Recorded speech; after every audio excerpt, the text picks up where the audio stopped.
to the West Wind is an ode written by Percy Bysshe Shelley in 1890 in Cascine Wood near Florence, Italy. It was originally published in 1820 by Charles Ollier in London as part of the collection Prometheus Unbound, a lyrical drama in 4 acts with other poems.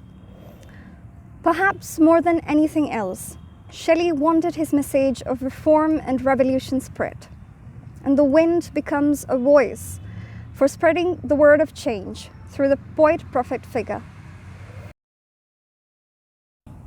Ode to the West Wind.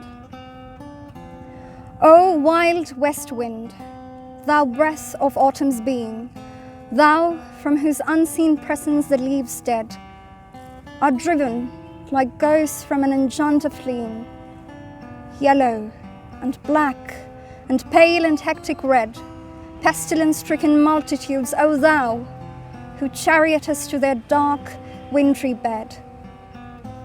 The winged seeds, where they lie cold and low, each like a corpse within its grave, until thine azure sister of the spring shall blow her clarion over the dreaming earth and fill, driving sweet buds like flocks to feed in air, with living hues and odors, plain and hill.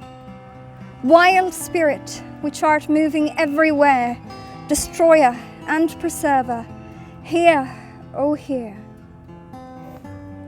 Thou on whose stream mid the steep sky's commotion, loose clouds like earth's decaying leaves are shed, shook from the tangled boughs of heaven and ocean, angels of rain and lightning, there are spread on the blue surface of thine airy surge, like the bright head uplifted from the head of some fierce Maenad, even from the dim verge of the horizon to the zenith's height.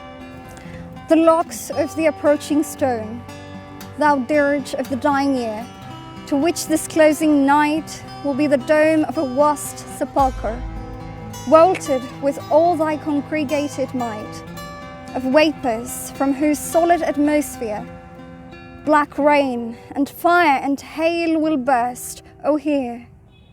Thou who didst waken from his summer dreams the blue Mediterranean where he lay, lulled by the coil of his crystalline streams, beside a pumic isle in Bayes Bay. And so, in sleep old palaces and towers, quivering within the waves' intenser day, all overgrown with azure knolls and flowers, so sweet the sense veins picturing them. Thou, for whose paths the Atlantic's level paths cleave themselves into chasms, while far below the sea blooms and the oozy woods which wear the sapless foliage of the ocean know thy voice, and suddenly grow grey with fear, and tremble and despoil themselves, O hear. If I were a dead leaf, thou mightest bear.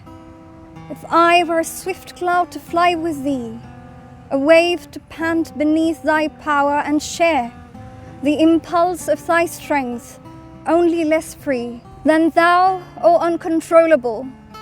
If even I were as in my boyhood and could be the comrade of thy wanderings over heaven, as then when to outstrip thy skyey speed scarce seemed a vision, I'd never have striven as thus with thee in prayer in my sore need. Oh, lift me as a wave, a leaf, a cloud. I fall upon the thorns of life, I bleed. A heavy weight of hours has chained and bowed one too like thee, tameless and swift and proud.